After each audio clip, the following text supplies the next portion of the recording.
When we last left Nadara, she had lost everything, her home, her people, and the only man she had ever loved, Waldo Emerson, but fate wasn't finished with her yet. Now, aboard the ship Priscilla, she stands between two worlds, the wild island that shaped her soul and the cold civilization that refuses to accept her. To Waldo's father, she is a daughter of courage and virtue, but to his mother, she is nothing but a savage, an unwelcome reminder of the son she couldn't save. Wrapped in the panther skin Waldo gave her, proof of love, proof of survival, Nadara faces her greatest battle yet, not against beasts or hunger, but against pride, class, and the cruelty of human judgment. Will this wild-hearted girl find a place in a world built of rules and shame? Or will she remain forever an outsider, untamed, unbroken, and true to the spirit of the cave? Welcome back, my friends, to Chan Good Stories. This is part 4, and the final chapter of The Cave Girl. If you haven't subscribed to the channel or hit that like button yet, well, I'll admit, that makes me a little sad. But hey, it's never too late to show some love and help this channel grow. Now, sit back, relax, and let's dive into the thrilling conclusion of this incredible story. Unwise move to bring this woman with us. She has just admitted that she was the promised mate of a person she calls Thandar. She is brazen. I refuse to permit her to enter my home. Nor shall she remain upon the Priscilla longer than is necessary to land her at the first civilized port. Mr. Smith-Jones looked questioningly at Nadara. The girl had guessed the erroneous reasoning that had caused Mrs. Smith-Jones's excitement. She had forgotten that they did not know that Waldo and Thandar were one. Now she could scarce repress a smile of amusement, nor resist the temptation to take advantage of Mrs. Smith-Jones's ignorance to bait her further.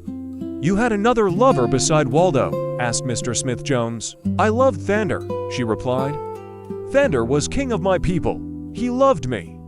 He slew Nagula for me and gave me his skin. He slew Korth and Flatfoot. Also, they wanted me, but Thandar slew them. And Big Fist he slew, and Sag the Killero. Thandar was a mighty fighter. Can you wonder that I loved him?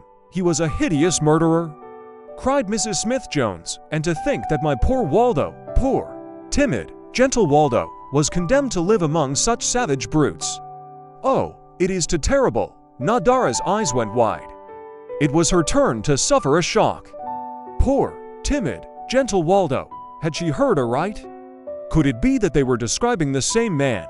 There must be some mistake. "Did Waldo know that you loved Thandar?" asked Mr. Smith-Jones. "Thandar was Waldo," she replied. "Thandar is the name I gave him. It means the brave one. He was very brave," she cried. "He was not timid, and he was only gentle with women and children." Mrs. Smith-Jones had never been so shocked in all her life. She sprang to her feet. "Leave my cabin," she cried. "I see through your shallow deception. You thoughtlessly betrayed yourself and your vulgar immoralities, and now you try to hide behind a base calumny that pictures my dear, dead boy as one with your hideous, brutal chief. You shall not deceive me longer. Leave my cabin, please." Mr. Smith-Jones stood as one paralyzed. He could not believe in the perfidy of the girl. It seemed impossible that she could have so deceived him, nor yet could he question the integrity of his own ears. It was, of course, too far beyond the pale of reason to attempt to believe that Waldo Emerson and the terrible Thandar were one and the same. The girl had gone too far, and yet he could not believe that she was bad. There must be some explanation. In the meantime, Nadara had left the room, her little chin high in air. Never again, she determined, would she subject herself to the insults of Thandar's mother. She went on deck. She had found it difficult to remain below during the day. She craved the fresh air and the excitement to be found above. The officers had been very nice to her. Stark was much with her. The man had fallen desperately in love with the half-savage girl. As she reached the deck after leaving Mrs. Smith-Jones's cabin, Stark was the first she chanced to meet. She would have preferred being alone with her sorrow and her anger, but the man joined her. Together they stood by the rail, watching the approach of heavy clouds. A storm was about to break over them that had been brewing for several days. Stark knew nothing of what had taken place below, but he saw that the girl was unhappy. He attempted to cheer her. At last he took her hand and stroked it caressingly as he talked with her. Before she could guess his intention, he was pouring words of love and passion into her ears. Nadara drew away. A puzzled frown contracted her brows. "Do not talk so to Nadara," she said. "She does not love you." And then she moved away and went to her cabin. Stark looked after her as she departed. He was thoroughly aroused. Who was this savage girl to repulse him? What would have been her fate but for his well-directed shot? Was not the man who had been pursuing her but acting after the customs of her wild people? He would have taken her by force. That was the only way she would have been taken had she been left upon her own island. That was the only kind of betrothal she knew. It was what she expected. He had been a fool to approach her with the soft words of civilization. They had made her despise him. She would have understood force and loved him for it. Well, he would show her that he could be as primitive as any of her savage lovers.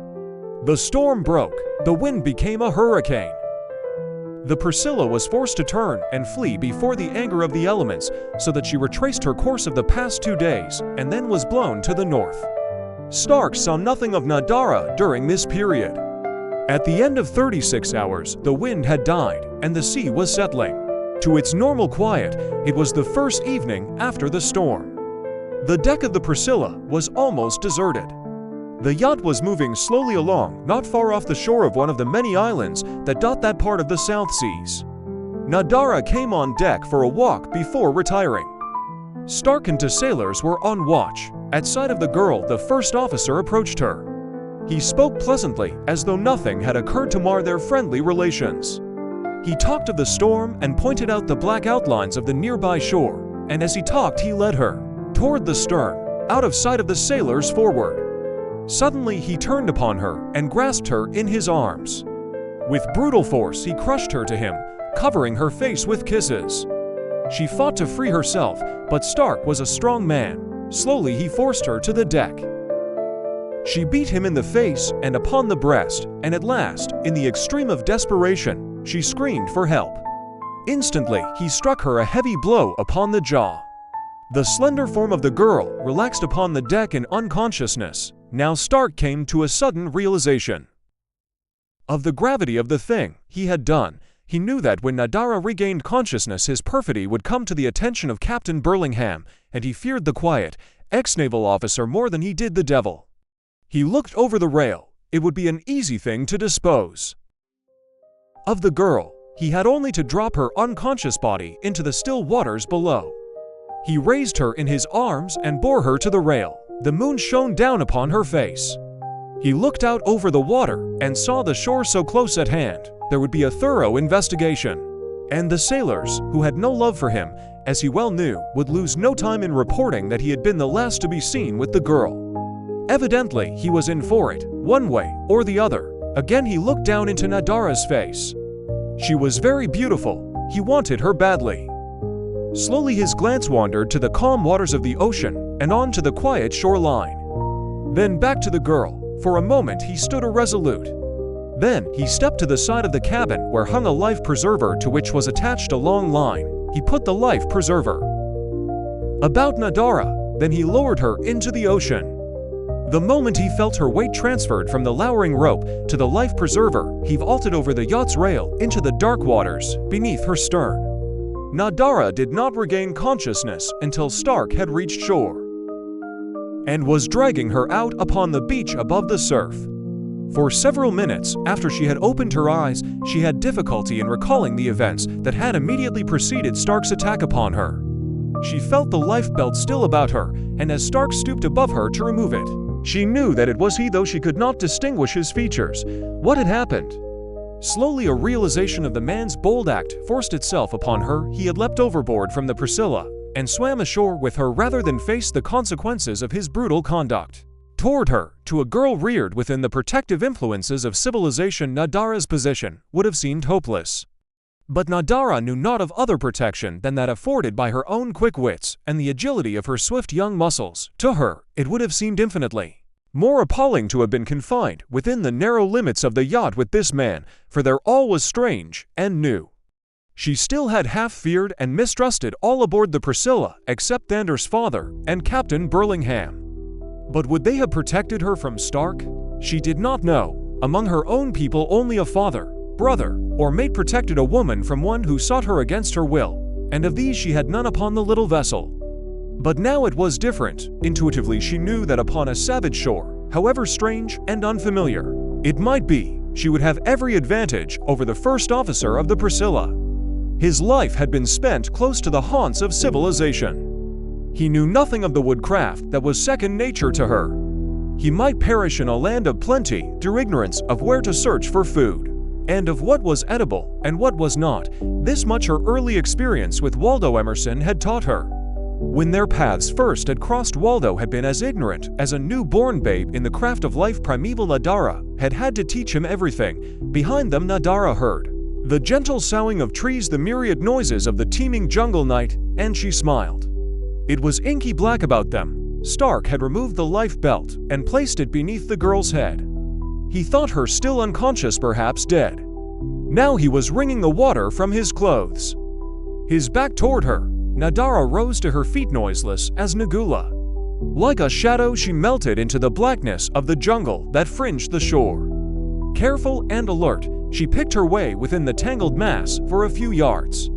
At the hole of a large tree she halted, listening. Then she made a low, weird sound with her lips, listening again for a moment after. This she repeated thrice, and then, seemingly satisfied that no danger lurked above, she swung herself into the low-hanging branches, quickly ascending until she found a comfortable seat where she might rest. In ease, down upon the beach, Stark, having wrung the surplus water from his garments, turned to examine and revive the girl, if she still lived. Even in the darkness her form had been plainly visible against the yellow sand, but now she was not there. Stark was dumbfounded. His eyes leapt quickly from one point to another, yet nowhere could they discover the girl. There was the beach, the sea, and the jungle. Which had she chosen for her flight? It did not take Stark long to guess, and immediately he turned his steps toward the shapeless, gloomy mass that marked the forest's fringe. As he approached, he went more slowly. The thought of entering that forbidding wood sent cold shivers creeping through him. Could a mere girl have dared its nameless horrors? She must have, and with the decision came new resolution. What a girl had dared, certainly he might dare. Again he strode briskly toward the jungle. Just at its verge he heard a low, weird sound not a dozen paces within the black, hideous tangle.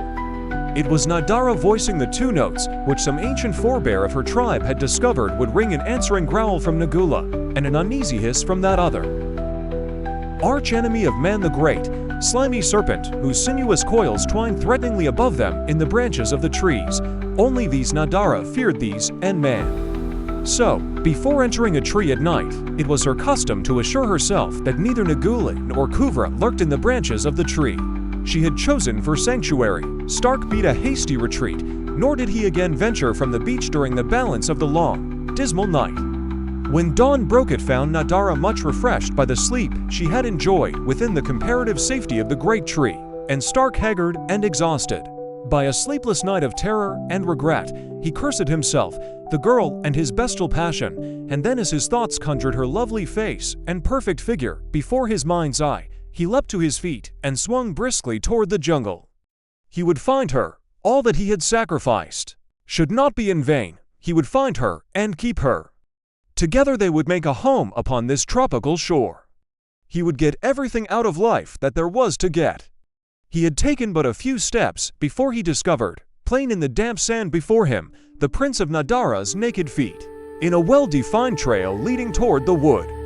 With a smile of satisfaction and victory, the man followed it into the maze of vegetation, dank and gloomy even beneath the warm light of the morning sun. By chance he stumbled directly upon Nadara. She had descended from her tree to search for water. They saw each other simultaneously. The girl turned and fled farther into the forest. Close behind her came the man. For several hundred yards the chase led through the thick jungle, which terminated abruptly at the edge of a narrow, rock-covered clearing beyond which loomed sheer, precipitous cliffs, raising their lofty heads 300 feet above the forest. A half-smile touched Stark's lips as he saw the barrier that nature had placed in the path of his quarry. But almost instantly, it froze into an expression of horror as a slight noise to his right attracted his attention from the girl. fleeing before him. For an instant he stood bewildered, then a quick glance toward the girl revealed her scaling the steep cliff with the agility of a monkey, and with a cry to attract her attention, he leapt after her once more, but this time himself the quarry, the hunter become the hunted. For after him raced a score of painted savages, brandishing long, slim spears or waving keen-edged parangs. Nadara had not needed Stark's warning cry to apprise her of the proximity of the wild men. She had seen them the instant that she cleared the jungle, and with the sight of them she knew that she need no longer harbor fear of the white man. In them, though, she saw a graver danger for herself, since they, doubtless, would have little difficulty in overhauling her in their own haunts, while she had not had much cause for worrying as to her ability to elude the white man indefinitely. Partway up the cliffs, she paused to look back. Stark had reached the foot of the lowering escarpment a short distance ahead of his pursuers. He had chosen this route because of the ease with which the girl had clambered up the rocky barrier, but he had reckoned without taking into consideration the lifetime of practice which lay back of Nadara's agility. From earliest infancy, she had lived upon the face and within the caves of steep cliffs. Her first toddling, baby footsteps had been along the edge of narrow shelving ledges. When the man reached the cliff, however, he found confronting him an apparently unscalable wall. He cast a frightened, appealing glance at the girl far above him. Twice he essayed to scramble out of reach of the advancing savages, whose tattooed faces, pendulous slit ears, and sharp-filed, blackened teeth lent to them a more horrid aspect than even that imparted by their murderous weapons or warlike whoops and actions. Each time he slipped back, clutching frantically at rocky projections and such hardy vegetation as had found foothold in the crevices of the granite. His hands were torn and bleeding, his face scratched, and his clothing rent. And now the savages were upon him. They had seen that he was unarmed. No need as yet for spear or parang, they would take him alive. And the girl. They had watched her in amazement as she clambered swiftly up the steep ascent. With all their primitive accomplishments, this was beyond even them. They were a forest people and a river people. They dwelt in thatched houses raised high upon long piles. They knew little or nothing of the arts of the cliff dwellers. To them the feat of this strange, white girl was little short of miraculous. Nadara saw them seize roughly upon the terror-stricken Stark. She saw them bind his hands behind his back, and then she saw them turn their attention once more toward herself. 3 of the warriors attempted to scale the cliff after her. Slowly they ascended. She smiled at their manifest fear, and their awkwardness. She need have no fear of these. They never could reach her. She permitted them to approach within a dozen feet of her, and then, loosening a bit of the crumbling granite, she hurled it full at the head of the foremost. With a yell of pain and terror, he toppled backward upon those below him, the 3 tumbling, screaming, and pawing to the rocks at the base of the cliff. None of them was killed, though all were badly bruised, and he who had received her missile bled profusely from a wound upon his forehead. Their fellows laughed at them. It was scant comfort they received for being bested by a girl. Then they withdrew a short distance, and squatting in a circle commenced a lengthy palaver. Their repeated gestures in her direction convinced Nadara that she was the subject of their debate. Presently one of their number arose and approached the foot of the cliff. There he harangued the girl. For several minutes, when he was done he awaited, evidently for a reply from her. But as Nadara had not been able to understand a word of the fellow's language, she could but shake her head. The spokesman returned to his fellows, and once again a lengthy council was held. During it Nadara climbed farther aloft, that she might be out of range of the slender spears. Upon a narrow ledge she halted, gathering about her such loose bits of rock as she could dislodge from the face of the cliff. She would be prepared for a sudden onslaught, nor for a moment did she doubt the outcome of the battle. She felt that, but for the lack of food and water, she could hold this cliff face forever. Against innumerable savages could they climb no better than these. But the wild men did not again attempt to storm her citadel. Instead they leapt suddenly from their council, and without a glance toward her, disappeared in the forest, taking their prisoner with them. Out of sight of the girl, they stationed 2 of their number just within the screening verdure to capture the girl should she descend. The others hastened parallel with the cliff until a sudden turn inland took them to a point from which they could again emerge into the clearing out of the sight of Nadara. Here they took immediately to a well-worn path that led back and forth upward across the face of the cliff. Stark was dragged and prodded forward with them in their ascent. Sharp spears and the points of keen parongs urged him to haste. By the time the party reached the summit, the white man was bleeding from a score of superficial wounds. Now the party turned back along the top of the bluff in the direction from which they had come. Nadara, unable to fathom their reason for having abandoned the attempt to capture her, was, however, not lulled into any feeling of false security. She knew the cliff was the safest place for her, and yet the pangs of thirst and hunger warned her that she must soon leave it to seek sustenance. She was about to descend to the jungle below in search of food and water, when the faintest of movements of the earth-sweeping creepers depending from a giant buttress tree below her and just within the verge of the forest arrested her acute attention. She knew that the movement had been caused by some animal beneath the tree, and finally, as she watched intently, for a moment or two she descried through an opening in the wall of verdure the long feathers of an Argus pheasant with which the war caps of the savages had been adorned. Though she knew now that she was watched, she also knew that she could reach the top of the cliff and possibly find both food and drink, if it chanced to be near, before the savages could overtake her. Then she must depend upon her wits and her speed to regain the safety of the cliff ahead of them.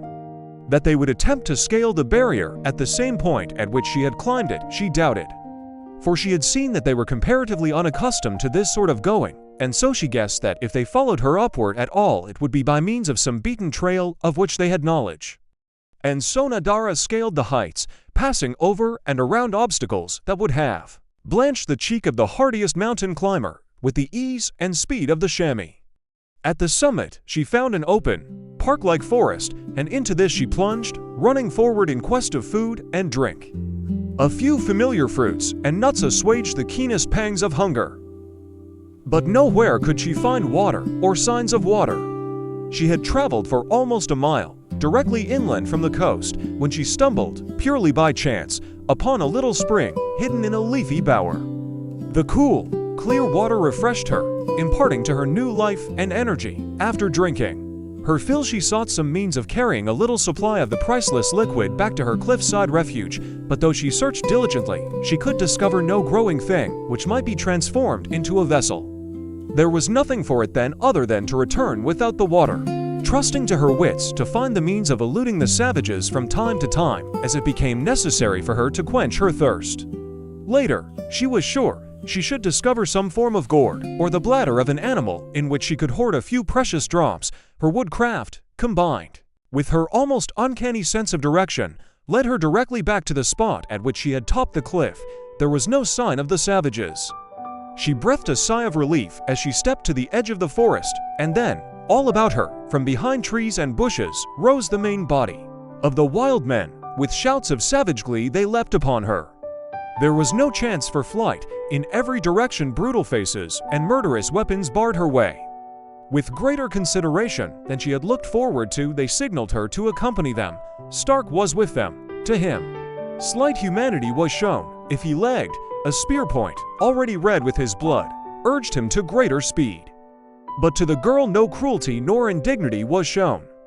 In single file, the prisoners in the center of the column, the party made its way inland. All day they marched, until Stark, unused to this form of exertion, staggered and fell a dozen times in each mile. Nadara could almost have found it in her heart to be sorry for him, had it not been for the fact that she realized all too keenly that, but for his own bestial brutality, neither of them need have been there, to be subjected to the present torture, and to be tortured by anticipation of the horrors to come.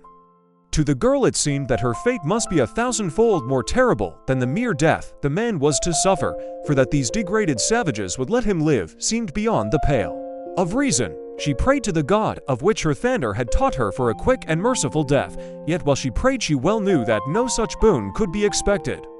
She compared her captors with Korth and Flatfoot, with Big Fist and Thurg, nor did she look for greater compassion in them than in the men she had known best. Late in the afternoon, it became evident that Stark could proceed no farther unless the savages carried him. That they had any intention of so doing was soon disproved. The first officer of the Priscilla had fallen for the 20th time. A dozen vicious spear thrusts had failed to bring him, staggering and tottering, to his feet as in the past.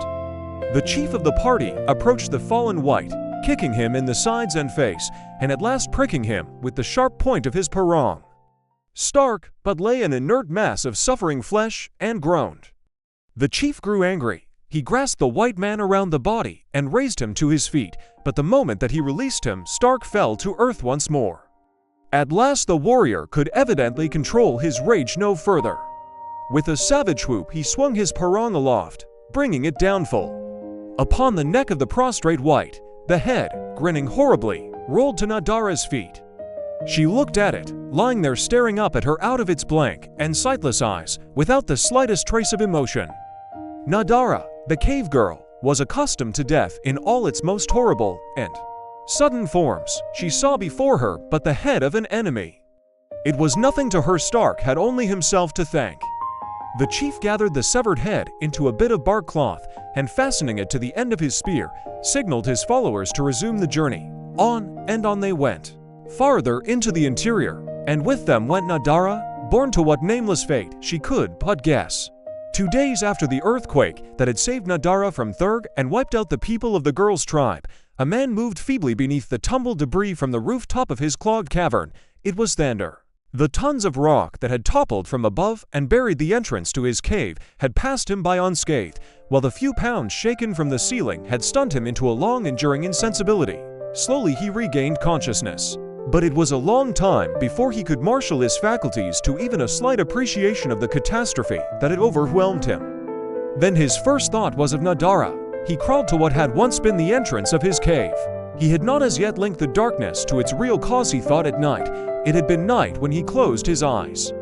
How could he guess that had been 3 nights before, or all the cruel blows that fate had struck him since he slept? At the opening from the cave he met his first surprise, and setback. The way was blocked. What was the meaning of it? He tugged and pushed weakly upon the mass that barred him from escape. Who had imprisoned him? He recalled the vivid dream in which he had seen Nadara stolen away by Thandar. The recollection sent him frantically at the pile of shattered rock and loose debris which choked the doorway. To his chagrin, he found himself too weak to direct any long-sustained effort against the obstacle. It occurred to him that he must have been injured. Whoever imprisoned him must first have beaten him. He felt of his head. Yes, there was a great gash, but his touch told him that it was not a new one. How long, then, had he been imprisoned? As he sat pondering this thing, he became aware of the gnawing of hunger and the craving of thirst within his slowly awakening body. The sensations were almost painful, so much so that they forced him to a realization of the fact that he must have been without food or water for a considerable time. Again he assailed the mass that held him prisoner, and as he burrowed slowly into it, the truth dawned upon him.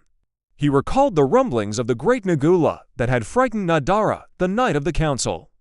A terrific quake had done this thing. Thandar shuddered as he thought of Nadara. Was she, too, imprisoned in her cave, or had the worst happened to her? Frantically, now, he tore at the close-packed rubble.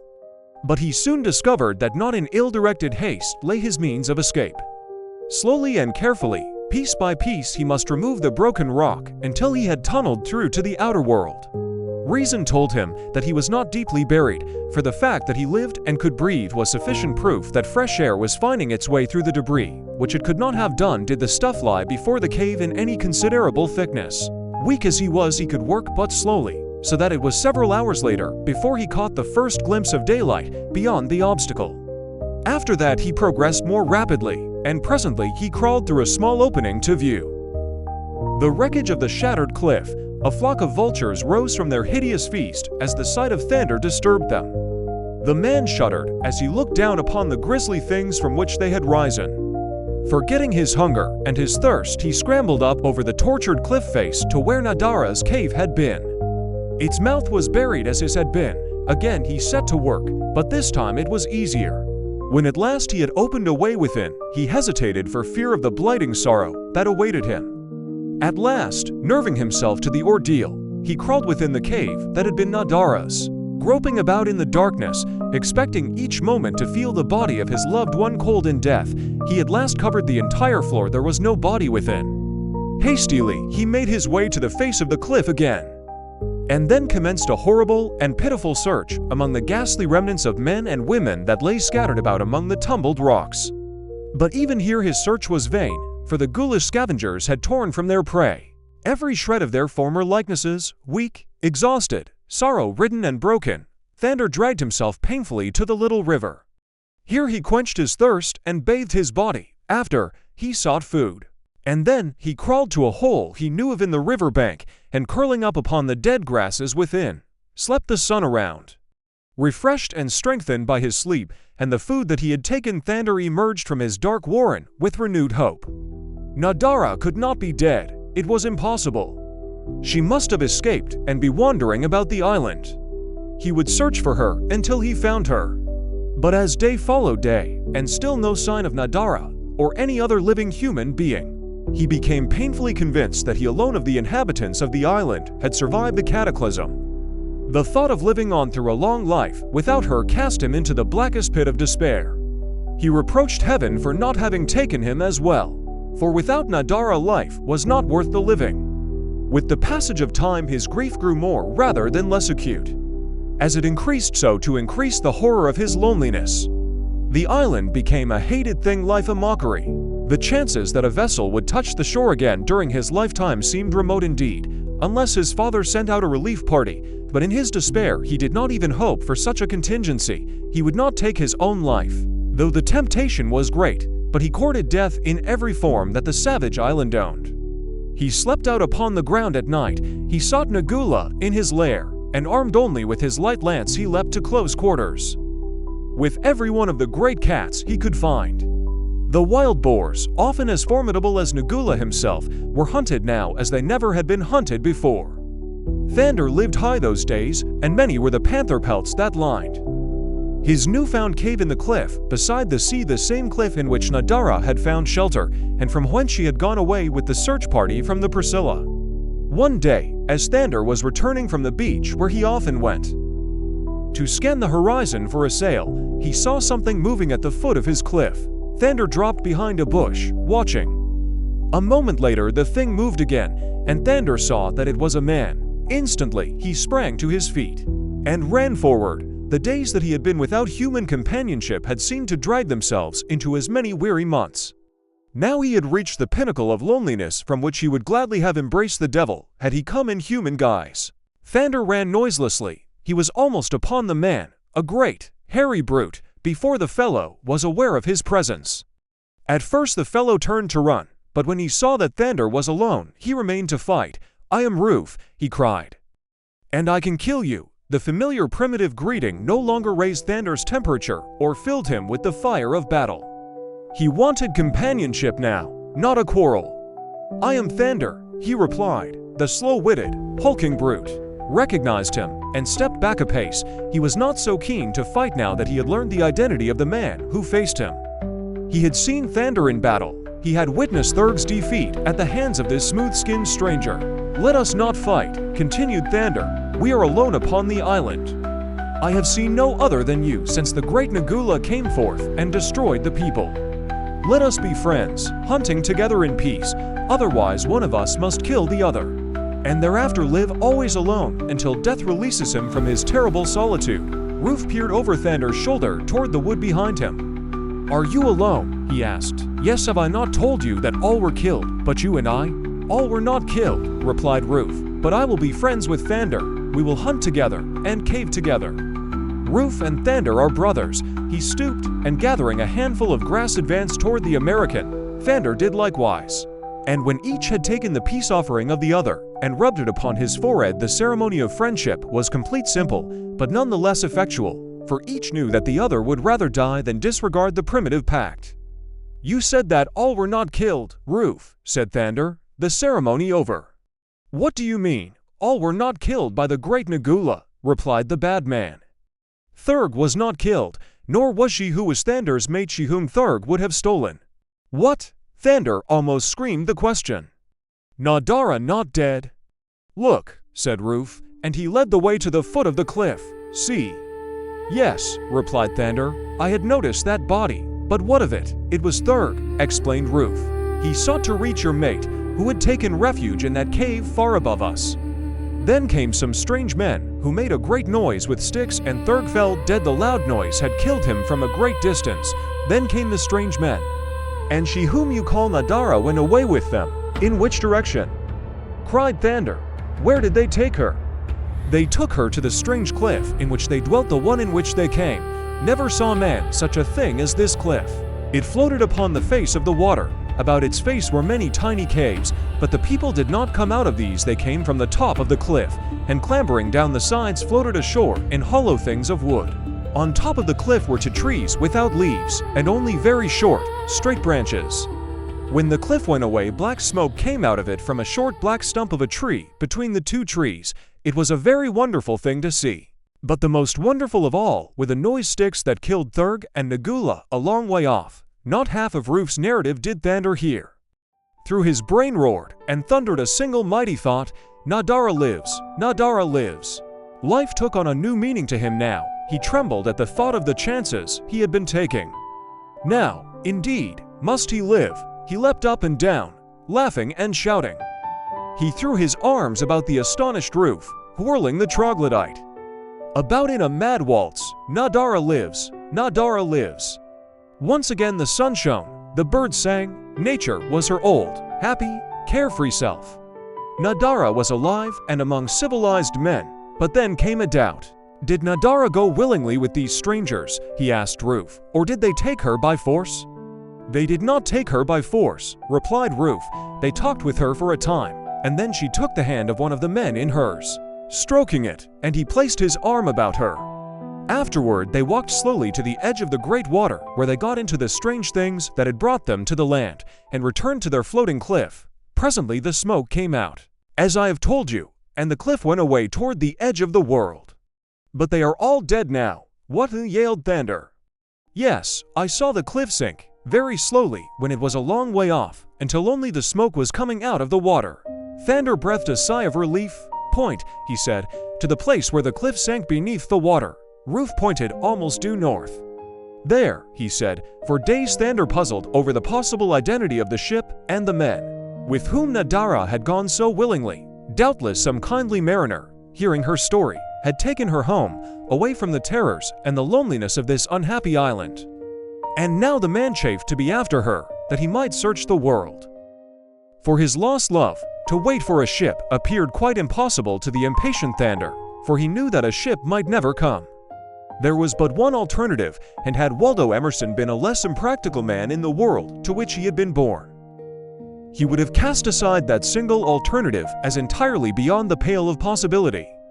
But Waldo was only practical and wise in the savage ways of the primitive life to which circumstance had forced him to revert, and so he decided upon as foolhardy and hare-brained a venture as the mind of man might conceive.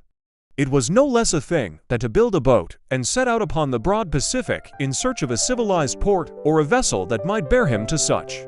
To Waldo it seemed quite practical. He realized, of course, that the venture would be fraught with peril, but would it not be better to die in an attempt to find his Nadara than to live on forever in the hopelessness of this forgotten land? And so he set to work to build a boat. He had no tools but his crude knife and the razor the sailor of the Sally Corwith had given him, so it was quite impossible for him to construct a dugout. The possibilities that lie in fire did not occur to him. Finally, he hit upon what seemed the only feasible form of construction. With his knife he cut long, pliant saplings and lesser branches. These he fashioned into the framework of a boat. Ruf helped him, keenly interested in this new work. The ribs were fastened to the keel and gunwale by thongs of panther skin, and when the framework was completed, panther skins were stretched over it. The edges of the skin were sewn together with threads of gut, as tightly as Thandar and Ruf could pull them.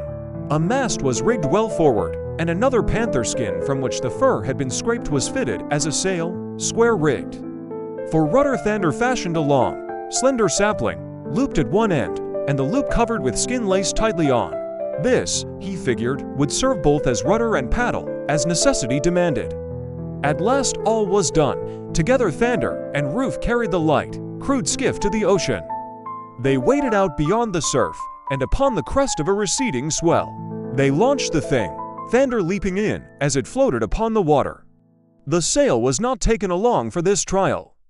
Thandar merely wished to know that this craft would float, and right side up. For a moment it did so, until the sea, rushing in at the loose seams, filled it with water. Thandar and Ruf had great difficulty in dragging it out again upon the beach. Roof now would have given up, but not so Thandar. It is true that he was slightly disheartened, for he had set great store upon the success of his little vessel. After they had carried the frail thing beyond high tide, Thandar sat down upon the ground, and for an hour he did not but stare at the leaky craft. Then he arose, and calling to Roof, led him into the forest. For a mile they walked, and then Thandar halted before a tree from the side of which a thick and sticky stream was slowly oozing. Thandar had brought along a gourd, and now with a small branch, he commenced transferring the mass from the side of the tree to the gourd. Roof helped him. In an hour the gourd was filled. Then they returned to the skiff. Leaving the gourd there, Thandar and Roof walked to a clump of heavy jungle grasses, not far from the cliff where their cave lay. Here Thandar gathered a great armful of the yellow, ripened grass, telling Roof to do likewise. This they took back to the skiff, where, by rolling it assiduously between their hands and pounding it with stones, they reduced it to a mass of soft, tough fiber. Now Thandar showed Roof how to twist this fiber into a loose, fluffy rope, and when he had him well started, he daubed the rope with the rubbery fluid he had filched from the tree, and with a sharp stick tucked it in every seam and crevice of the skiff. It took the better part of 2 days to accomplish this, and when it was done, and the gourd empty, the two men returned to the tree and refilled it. This time they built a fire. Upon their return to the skiff, Roof spinning a hardwood splinter rapidly between toes and fingers in a little mass of tinder that lay in a hollowed piece of wood. Presently a thin spiral of smoke arose from the tinder, growing denser for a moment until of a sudden it broke into flame. The men piled twigs and branches upon the blaze until the fire was well started. Then Thandar, taking a ball of the viscous matter from the gourd, heated it in the flames, immediately daubing the melting mass upon the outside of the skiff. In this way, slowly and with infinite patience, the two at last succeeded in coating the entire outer surface of the canoe with a waterproof substance that might defy the action of water almost indefinitely. For 3 days Thandar let the coating dry, and then the craft was given another trial.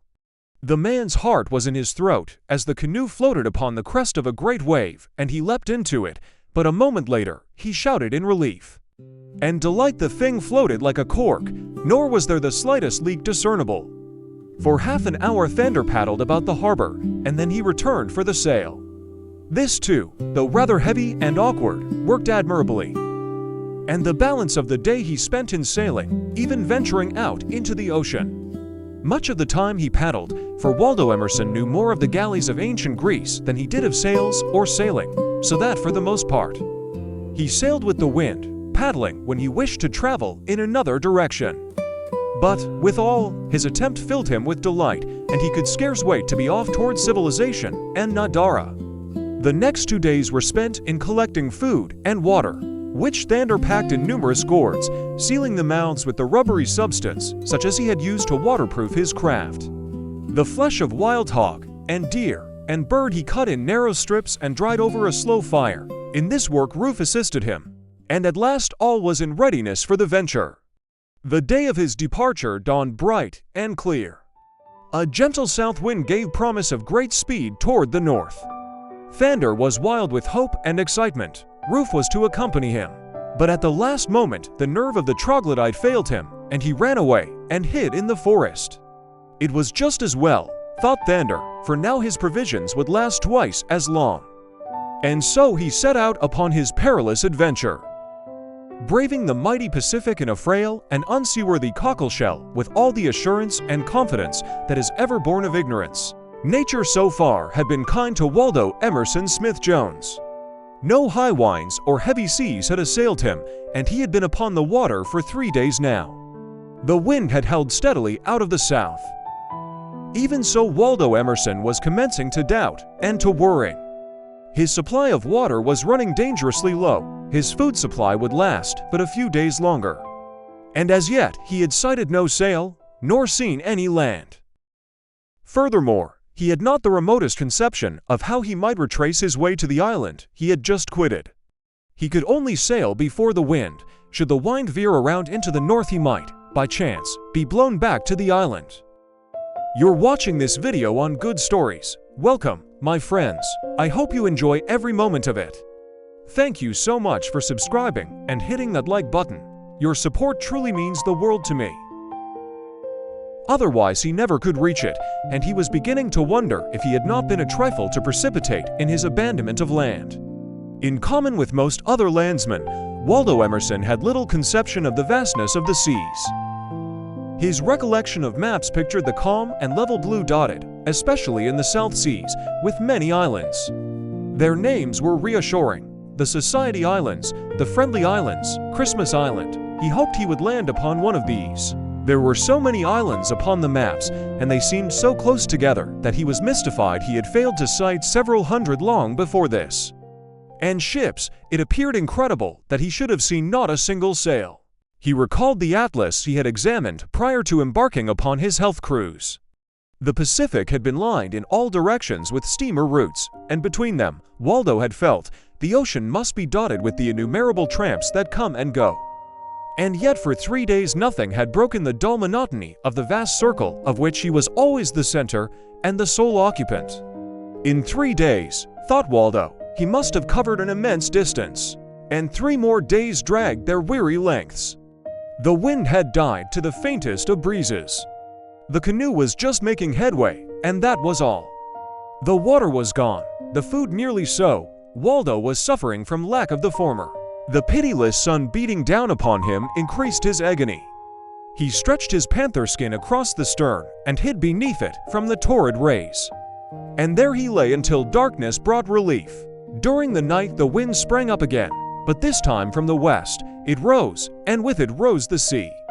The man, clinging to his crude steering blade, struggled to keep the light craft straight before the wind howling fearfully. Great waves, hungry and wide-jawed, raced after him like a pack of ravenous wolves.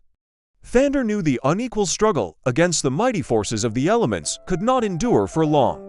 It seemed that each fierce gust must tear his frail boat to shreds, and yet the very lightness of the thing saved it, for it rode upon the crests of waves, blown forward at terrific velocity like a feather before the hurricane. In Thandar's heart was no terror, only regret that he might never again see his mother, his father, or his Nadara. Yet the night wore on, and still he fled before the storm. The sky was overcast, the darkness impenetrable. He imagined all about him still the same wide, tenantless circle of water, only now storm-torn, perpendicular and black, instead of peaceful and soothingly blue-green. And then came a thunderous booming, loud above the storm. His boat was lifted high in air to dive headforemost into what might be a bottomless abyss, but it was not bottomless. The canoe struck something and stopped suddenly, pitching Thandar out into a boiling maelstrom. A great wave picked him up, carrying him with racehorse velocity within its crest. He felt himself hurled pitilessly upon smooth, hard sand. The water tried to drag him back, but he clutched the surface with toes and fingers. Then the wave abandoned him and raced swiftly back into the sea. Thandar was exhausted, but he knew that he must crawl up out of the way of the surf, or be dragged back by the next roller. He had found land at last. What he had searched for in vain through 6 long days he had run down in the midst of a Stygian night. He wondered if some terrible convulsion of nature had not swallowed up all the land in the world, leaving only a waste of desolate water. He forgot his hunger and his thirst in the happiness of the knowledge that once more he was upon land. He hoped that dawn would reveal the chimneys and steeples of a nearby city. Exhausted, he fell into a deep sleep. It was the sun shining into his upturned face that awoke him.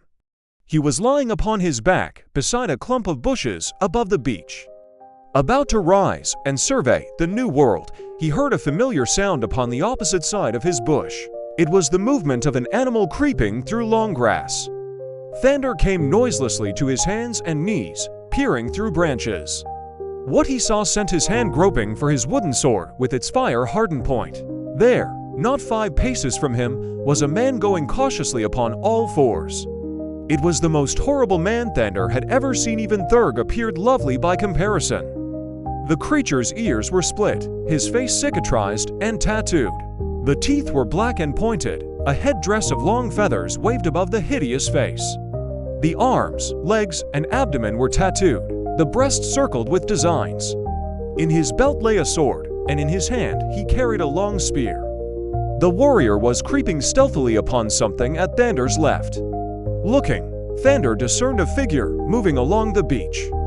The quarry was a man strangely garbed in many colors, with yellow jacket, red sash, and blue trousers. A crimson cloth wound around his head. The features of the man were Mongolian. The warrior paused, then rose with sword drawn. The Mongol wheeled, pistol in hand, but it missed fire. At that instant, Thandar leapt into the fray. With drawn sword he rushed upon the savage. Awed by the impetuosity of the attack, the wild man turned to flee, but Thandar was upon him. The sharp point entered his back beneath the shoulder blade. The savage shrieked and fell dead. Thandar turned toward the man he had rescued. The latter approached, talking excitedly. It was clear he was thanking Thandar, though the American could not understand his tongue. Then the man tried pidgin English, broken, but familiar. Thandar, hungry and thirsty, made signs of his need. The stranger understood, motioning him to follow. Around a promontory, they came to a cove where nearly a score of men, like the stranger, were camped, preparing breakfast by their boat. At sight of Thandar, they stared in astonishment, but after hearing the tale, they greeted him warmly, furnishing food and water. For 3 days, Thandar worked with them, slowly learning their story and their bastard tongue. He realized he was among pirates, Chinese, Japanese, Malays, the offscourings of the South Seas, discredited even among their own kind. Their leader was Cao Ming, the Chinaman whose life Thandar had saved. He learned their prahu had been wrecked in the storm a month before, and since then they had been building a new craft, battling skirmishes with headhunters.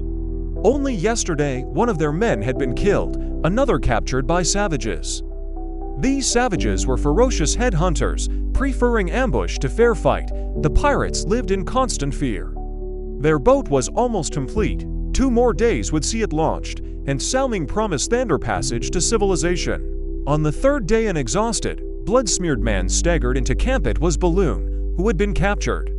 Revived with food and water, he told of a strange temple where he had seen a white goddess clad in a black panther skin. He swore she was white, with black hair and a great diamond upon her left hand. Thandar trembled. Could it be Nadara? He vowed to go inland to the temple. Cao Ming warned him against it, but Thandar set out with spear, parang, and pistol. 2 days later, he crept into the village by moonlight. Beneath the houses, he crawled toward the temple, guarded by 2 warriors. Spotting a leaning pole weighted with burdens, he climbed it silently to the wooden roof. Prying away shingles with his parang, he made an opening and dropped inside. Moonlight revealed a platform, and upon it lay a woman wrapped in Nagula's hide. Her black hair spilled across her arm. Upon her finger blazed a diamond. Thandar's heart leapt. It was Nadara. He dropped to the floor. She awoke, terrified, believing him dead. He reassured her, and she sobbed in his arms. But then she warned him the guard. Someone was entering the temple. 2 warriors rushed in. Thandar shot one with his pistol, but his powder was scarce. Nadara, quick-witted, seized a spear and slew the second, saving him. She urged him to escape, but Thandar vowed they would live or die together. They tore up floorboards, dropped beneath the temple, and fled toward the jungle. Pursued by a horde, they ran all night. By noon they reached the pirate camp, but Cao Ming had sailed. Only Thandar's repaired canoe remained. Together they dragged it to the sea. A horde of headhunters charged. Thandar fired, striking one. Then, lifting the canoe above his head, he plunged into the surf with Nadara at his side. A wave swept away pursuers, dragging them down. The baffled savages raged upon the beach, but Thandar and Nadara crawled into their canoe, riding the tide into the Pacific, safely. As the tide and wind carried the light craft out to sea, and the shoreline sank beneath the horizon behind them, Waldo Emerson looked out upon the future, as he did upon the tumbling waste of desolate water encircling them, with utter hopelessness. Once before he had passed by a miracle through the many-sided menaces of the sea. But that he should be so fortunate again, he could not hope, and now Nadara was with him. Before, only his own suffering and death had been possible. Now he must face the greater agony of witnessing Nadara's. The wind, blowing a steady gale, was raising a considerable sea. The vast billows rolled, one upon the heels of another, with the regularity of infantry units doubling at review. The wind and the sea seemed to have been made to order for the frail vessel that bore Thandar and Nadara. It rode the long, ponderous waves like a cork. Its crude sail caught the wind and bellied bravely to it, driving the boat swiftly over the water. And scarce had the shore behind them sunk forever from their sight, than dead ahead another shoreline showed. Thandar could scarce believe his eyes. He rubbed them and looked again. Then he asked Nadara to look. "What is that ahead?" he asked. The girl half rose with an exclamation of joy. "Land," she cried, and land it was. The wind, driving them madly, carried them toward the north end of what appeared to be a large island. Angry breakers pounded a rocky coastline. To strike there would mean instant death to them both, but would they strike? As they neared the point of the island, it became evident to Thandar that they would be borne past it. Could he hope to stem the speed and turn back into shelter? The chances were more than even that the canoe would capsize the instant he cut away the sail and attempted to paddle across the wind, as would be necessary to come about the end of the island. But there seemed no other way. He handed his parang to Nadara, telling her to be ready to cut the rawhide strips that supported the sail the instant that he gave the word. With his paddle clutched tightly in his hands, he knelt in the stern, watching the progress of the canoe past the rocky point. At this extremity of the island, a narrow tongue of land ran far out into the sea. It was past the outer point of this tongue that the canoe was racing. When they had passed, Thandar realized the rashness of attempting to turn the canoe into the trough of the sea, even for the little distance that would have been necessary to make the shelter of the point, where, almost within reach, he could see the peaceful bosom of unruffled water lying safely behind the island, and yet as he looked ahead upon the limitless waste of ocean before them, he knew that one risk was no greater than the other, and then an alternative plan occurred to him. He would run a short distance past the point, and then turn almost directly back and attempt to paddle the canoe in the calm water, running nearly into the face of the wind, thus avoiding the dangers of the trough. There was but a single drawback to this plan: the question of his ability to drive the canoe against the gale. At least it was worth trying. He gave Nadara the word to cut down the sail, and at the same instant, the canoe being upon the crest of a wave, he bent to the paddle. As the panther skin tumbled at the foot of the rough mast, the nose of the craft swung around to his strokes. So intent were both upon the life and death struggle that they were waging with the elements that neither saw the long, low-lying craft that shot from the mouth of a small harbor behind them as they came into view upon the lee side of the island. For a moment, the canoe hung broadside to the wind. Thandar struggled frantically to carry it about. Down they dropped into the trough of a great sea. Above them hung the overleaning tower of the wave's crest, ready to topple upon them its tons. The canoe rose, still broadside, almost to the crest of the wave. Then the thing broke upon them. When Thandar came to the surface, his first thought was for Nadara. He looked about as he shook the water from his eyes, almost at his side. Nadara's head rose from the sea. As her eyes met his, a smile touched her lips. "This is better," she shouted. "Now we can reach shore," and turning she struck out for land. Just behind her swam Thandar. He knew that Nadara was like a fish in water, but he doubted her ability, as he doubted his own, to reach the shore in the face of both wind and tide. A wave carried them high in air, and from its crest both saw simultaneously a long craft in the hollow beneath them, and noted the fierce aspect of her crew. Nadara, fearing all men but Thandar, would have attempted to elude the craft, but the glimpse that the man had had of those aboard her had convinced him that he had fallen by good fortune into the company of Xiaoming and his crew. "They are friends," he screamed to Nadara, and so they let the boat come alongside and picked them up. But no sooner had Thandar obtained a good look at the occupants than he discovered that never a face among them had he seen before. They were of the same type as Xiaoming's motley horde, nor did Waldo Emerson need inquire. Their vocation, thief and murderer, were writ upon every countenance. They jabbered questions in assorted dialects which neither could understand. And it was only after the craft had been anchored in the little bay, and the party had waded to shore, that Thandar tried speaking with them in pidgin English. Several among them understood him, and he was not long in making it plain to them that they would be paid well if they carried him and Nadara to a civilized port. The leader, who seemed to be a full-blooded Negro, laughed at him, ridiculing the idea that an almost naked man could pay for his liberty. At the same time, the fellow cast such greedy glances at Nadara that Thandar became convinced that the fellow, for reasons of his own, preferred not to believe that they could pay in money for their liberty. It seemed that the party had been about to embark.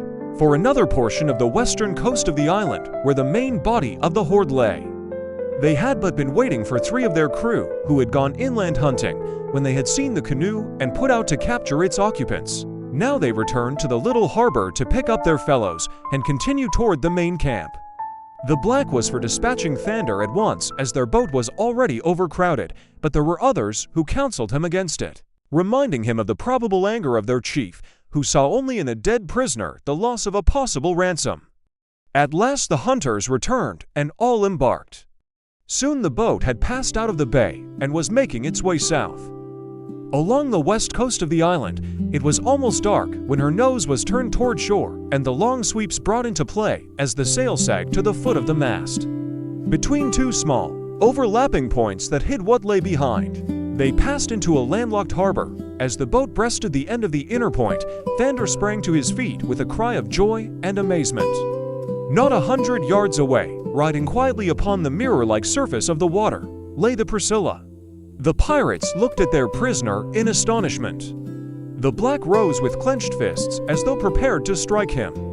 "Priscilla, ahoy!" shrieked Waldo Emerson. "Help! Help!" the Negro grinned. There was no response from the white yacht. Then the men told Thandar that they had captured the vessel several weeks before and were holding her crew prisoners upon land, awaiting the return of the chief, who had been unaccountably absent for a long time. When Waldo Emerson told them that the yacht belonged to his father, the Black was glad that he had not killed him, for he should bring a fat ransom. It was dark when they landed, and Thandar and Nadara were forced into squalid huts that lay side by side with several others. Just above the beach, for a long time the man could not sleep. His mind was occupied with doubts as to the fate of his father and mother. Nadara had told him that both had been aboard the Priscilla. She had said nothing of the treatment accorded her by Mrs. Smith-Jones, but Waldo had guessed near the truth, and he had seen that the sight of the Priscilla had awakened no enthusiasm or happiness in the girl. After a while, he dozed only to be awakened by the sound of movement. Outside his hut, there was something sinister in the stealthiness of the sound. Silently Thandar rose and crept to the door. The pirates had made no attempt to secure their prisoners. There was no possibility of their escaping from the island. Thandar put his head out into the lesser darkness of the night. He muttered a little growl of rage and fear, for what he saw was the huge, dark bulk of a man crawling into Nadara's hut. Instantly the American followed. At the door he paused to listen. Within he heard a sudden exclamation of fright and the sound of a scuffle. Then he was within the darkness, and a moment later stumbled against a man. Thandar's fingers sought the throat. He made no sound. The other wheeled with a knife. Thandar had expected it. His forearm warded the first blow, and running down the forearm of the other his hand found the knife wrist. Then commenced the struggle within the Stygian blackness of the hut, back and forth across the mud floor. The two staggered and reeled, the one attempting to wrench free the hand that held the knife, the other seeking a hold upon the throat of his antagonist while he strove to maintain his grip upon the other's wrist. Their heavy breathing rose and fell. Nadara could not assist Thandar. She knew it was he who had come to her rescue, though she could not see him. At last, with a superhuman effort, the night prowler broke away. For a moment silence reigned. None could see the other in the blackness. From beneath his panther skin, Thandar drew the long pistol that Sao Ming had given him, but he dared not fire for fear of hitting Nadara, nor ask her to speak lest he divulge his position. Minutes that seemed hours they stood in utter silence. Then Thandar heard a cautious movement upon the opposite side of the room. Was it his foe or Nadara? He raised his pistol level with a man's breast, and very cautiously he too moved to one side. At the slight sound, there came a sudden flash and deafening roar from across the hut. The enemy had fired, and in the flash all within was lighted for an instant, and Thandar saw the giant black not 2 paces from him, and to the man's left stood Nadara, safe from Thandar's shot. The black, not knowing that Thandar was armed, had not guessed that his chance shot was to prove his own death messenger. The instant that the flash revealed his whereabouts, Thandar's pistol gave an answering roar, and simultaneously he leapt to one side, running swiftly to grapple with the black from the side. But when he came to him, instead of meeting with ferocious resistance as he had expected, he stumbled over his dead body. But now the whole camp was awake, running hither and thither. Confusion reigned supreme. and in the midst of it, Thandar grasped Nadara's hand and ran from the hut. Back of the other huts he ran until he had passed the end of the camp. Then he turned down toward the water to reach a boat and the Priscilla. Behind them the confusion grew as the pirates searched the huts for an explanation of the shots. There could have been no better opportunity for escape. Drawn up on the beach was one of the Priscilla's own boats. Together they pushed it off, and a moment later were rowing rapidly toward the yacht. It was with a feeling of unbounded security and elation that Waldo clambered over the side and drew Nadara after him. But scarcely had he set foot upon the deck than he was seized from behind by half a dozen brawny villains who had been upon guard and had lain in wait as they clambered over the side. The balance of the night they were kept prisoners upon the Priscilla. But early the next morning they were taken ashore. There they found all the pirates congregated outside one of the huts. Within were the passengers and crew of the Priscilla. As Thandar and Nadara approached, they were seized and hustled toward the doorway with an accompaniment of Oriental oaths. They were pushed inside. Standing about in disconsolate and unhappy groups were the crew, Captain Burlingham and Mr. and Mrs. Smith-Jones. As his eyes fell upon the last, Waldo ran toward her with outstretched arms. With a horrified shriek, Mrs. Smith-Jones dodged behind the men. Waldo came to a sudden halt. The two men eyed him threateningly. He looked straight into his father's face. "Don't you know me, father?" he asked. John Alden Smith-Jones' jaw dropped. "Waldo Emerson," he cried. "It cannot be possible." Mrs. Smith-Jones emerged from retreat. "Waldo Emerson," she echoed. "It cannot be." "But it is, mother," cried the young man. "What awful a peril," said Mrs. Smith-Jones after she had embraced her son. Then her eyes wandered to Nadara, standing demurely. "You," she gasped, "you are not dead." Nadara shook her head, and Waldo hastened to recount her adventures since Stark's attack upon her on the deck of the Priscilla. Mrs. Smith-Jones approached the girl. She placed a hand upon her shoulder. "I have been doing a great deal of thinking since last I saw you," she said, "and the result of it is that I am going to do something that I have never before done in my life. I am going to ask your pardon. I treated you shamefully. I do not need to ask if my son loves you. You have already told me that you love him, and his eyes have told me where his heart lies. For long nights I lay awake thinking of the horror of it, and almost praying that he might be dead rather than come back, to find you waiting for him in Boston. That was before you went overboard. You had no birth or family, and that to me meant everything.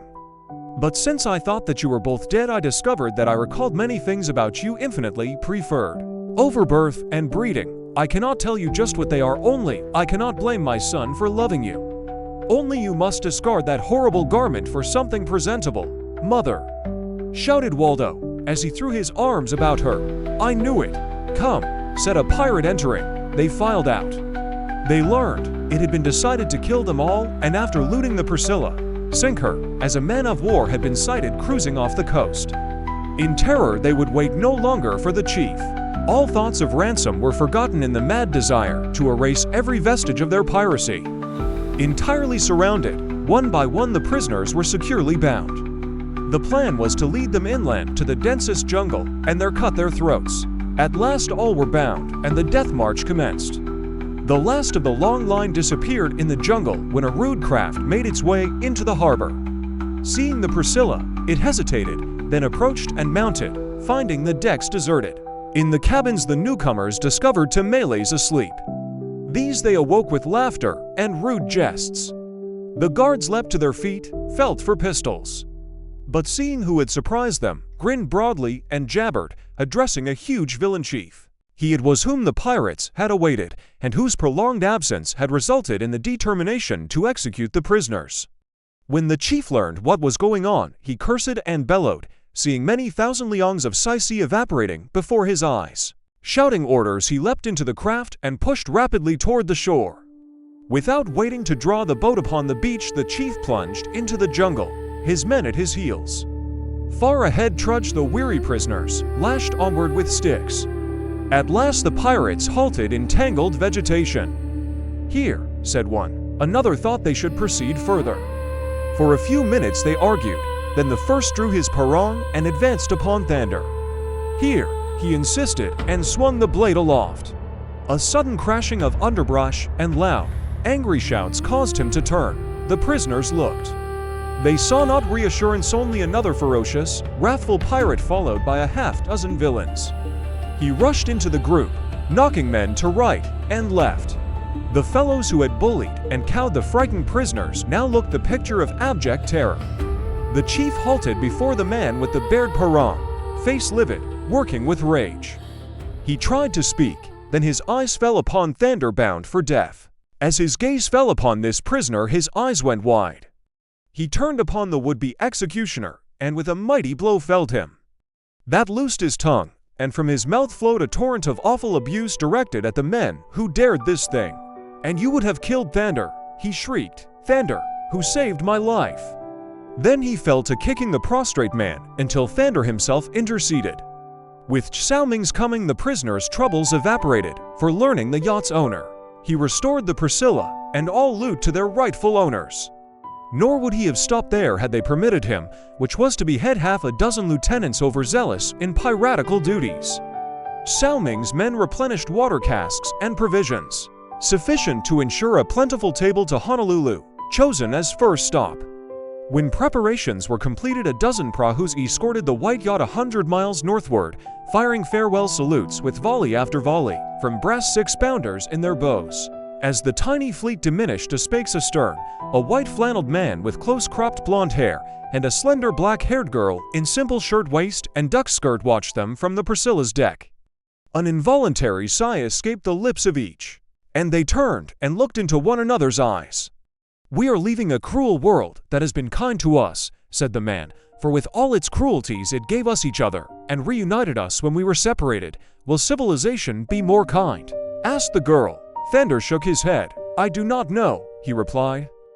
At Honolulu, Waldo Emerson Smith Jones and Nadara were married. Before the ceremony, there was debate about what name to use for Nadara in the formal contract. Nadara alone seemed to brief to Mrs. Smith Jones, but Waldo and the girl insisted it was sufficient. So, lacking any other, all agreed Nadara could not be improved upon. Before the Priscilla's onboard ceremony, Mr. and Mrs. Smith Jones, Captain Cecil Burlingham, several invited Honolulu officials and friends, and the crew presented gifts to the bride. Captain Burlingham, offering his gift, explained, "To you, Nadara, these trinkets will mean more than to another, for they come from your forgotten island, where they lay 20 years until I found them by the sea. Their owner was a lady, very beautiful." He held out a worn bag of small rodent skins, sewn with gut. At sight of it, both Nadara and Waldo exclaimed. Nadara took the bag, poured its contents into her palm. Waldo pressed forward, asking Burlingham if he knew to whom the jewels belonged. "To Eugenie Marie Celeste de la Valois, Countess of Crecy," said the captain. "They belonged to Nadara's mother," Waldo replied, telling how her foster parents witnessed her birth, took the jewels from the dead woman washed ashore with only a dead man beside her. Thus, when the clergyman performed the marriage, he wrote upon the certificate, in the space for the woman's name, Nadara de la Valois. And so it stood simple, final, and fitting to the mystery of her birth and the truth of her blood. Now they live in Boston, in a wonderful home you may have seen if driven about the city on a great sightseeing motor bus, for the place is pointed out to visitors for the beauty of its architecture and its storied associations. Fame attaches to the historic, aristocratic name of its owner which, as it happens, is not Smith Jones at all.